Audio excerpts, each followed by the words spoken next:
Nara Lokesh సారథ్యంలోని Andhra Pradesh IT శాఖలో భారీ ఎత్తున గోల్మాల్ వ్యవహారాలు సాగుతున్నాయనే ఆరోపణలు వినిపిస్తున్నాయి. ఒప్పందం సమయంలో ఒకటి, ఆ తర్వాత కంపెనీ లెటర్ రాసిందని, కంపెనీ అడిగిందని మరొకటి. ఇలా ఒప్పందాల్లో సవరణలు చేయటం ఐటీ శాఖలో నిత్యకృత్యంగా మారిపోయింది. గూగుల్ డేటా సెంటర్ దగ్గర నుంచి పలు ఇతర కంపెనీల విషయంలో కూడా ఇదే వ్యవహారం సాగుతోంది. గూగుల్ డేటా సెంటర్ కోసం అంటూ తొలుత ఆంధ్రప్రదేశ్ ప్రభుత్వం 480 ఎకరాలను 3 చోట్ల కేటాయించింది. ఇది జరిగిన కొద్ది రోజులకే మళ్ళీ ఈ కేటాయింపులను ఏకంగా 600 ఎకరాలకు పెంచారు. ఉద్యోగాల కల్పన పేరుతోటి దిగ్గజ ఐటీ కంపెనీలతో పాటు ఫక్త్ రియల్ ఎస్టేట్ కంపెనీలకు కూడా వైజాగ్లో వేల కోట్ల రూపాయల భూములను ఆంధ్రప్రదేశ్లోని సర్కార్ కేటాయిస్తూ పోతున్న సంగతి తెలిసిందే. దీనిపై విమర్శలన్నీ వినిపిస్తున్నా కూడా ఇది తమ విధానం అంటూ ఐటీ శాఖ మంత్రి నారా లోకేష్ చెప్తున్నారు. ఇక్కడ మరో కీలక విషయం ఏమిటంటే, కొన్ని సందర్భాల్లో ఆంధ్రప్రదేశ్ ప్రభుత్వం తాను తీసుకొచ్చిన విధానాలను తానే ఉల్లంఘిస్తుంది కూడా. మొదటి నుంచి కూడా నారా లోకేష్ బెంగళూరు వెళ్లి మరీ సాధించుకొచ్చాడు అని చెప్పిన సత్వ డెవలపర్స్ ప్రైవేట్ లిమిటెడ్ విషయంలో ఆంధ్రప్రదేశ్ ఐటీ శాఖ ప్రత్యేక ప్రేమ కురిపిస్తోంది. ఈ కంపెనీకి ప్రభుత్వం ఎకరా 1.5 కోటి లెక్కన వైజాగ్లోని మధురవాడలో 30 ఎకరాల భూమిని కేటాయించింది. ఈ భూమి విలువ మార్కెట్ పరంగా చూసుకుంటే 1000 కోట్ల రూపాయల పైనే ఉంటుందని అధికార వర్గాలు చెప్తున్నాయి. అయినా సరే ఈ కంపెనీకి ప్రభుత్వం భూములు కేటాయించిన తర్వాత కూడా అలాంటి వడ్డీ లేకుండా ఈ 45 కోట్ల రూపాయలు చెల్లించడానికి 60 రోజులు తమకు గడువు కేటాయించాలని ప్రభుత్వాన్ని కోరగా ఇందుకు ఆంధ్రప్రదేశ్ సర్కార్ సై అంటూ ఉత్తర్వులు కూడా జారీ చేసింది. ఇప్పుడు ఆంధ్రప్రదేశ్ సర్కార్ సత్వ ప్రాజెక్ట్స్కు మరికొన్ని వెసులుబాట్లు కల్పించింది.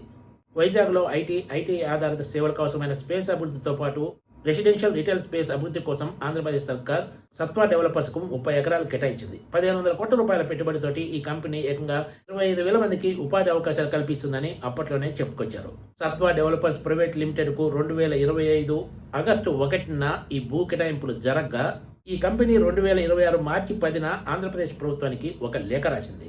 తమకు కేటాయించిన 30 ఎకరాల భూమిని తమ అనుబంధ సంస్థలైన సత్వ ప్రాపర్టీస్ ప్రైవేట్ లిమిటెడ్, ఆర్వెల్ ఓరిజన్ ప్రైవేట్ లిమిటెడ్లకు బదలాయించాలని కోరుతూ అందులో కోరింది. సేల్ అగ్రిమెంట్లు కూడా ఈ అనుబంధ సంస్థల పేరు మీదే చేయాలని ఆంధ్రప్రదేశ్ ప్రభుత్వాన్ని అడిగింది. ఇందులో సత్వ ప్రాపర్టీస్ రెసిడెన్షియల్ స్పేస్ డెవలప్ చేస్తుందని, Orwell origin private limited ITS space develop చేస్తుందని పేర్కొన్నారు. ఈ ప్రతిపాదనను ఆంధ్రప్రదేశ్ ప్రభుత్వం ఎప్పటిలాగానే ఎస్ఐపివి ముందు పెట్టి ఓకే చేసింది. దీనికి సంబంధించి తాజాగా ఐటీ శాఖ ఉత్తర్వులు జారీ చేసింది. అయితే దీనికి ఒక షరతు పెట్టింది. ఈ 2 అనుబంధ సంస్థల్లో కూడా ఒరిజినల్గా భూమి దక్కించుకున్న సత్వ డెవలపర్స్ ప్రైవేట్ లిమిటెడ్ ఖచ్చితంగా 51% వాటాను కలిగి ఉండాలని పేర్కొంది.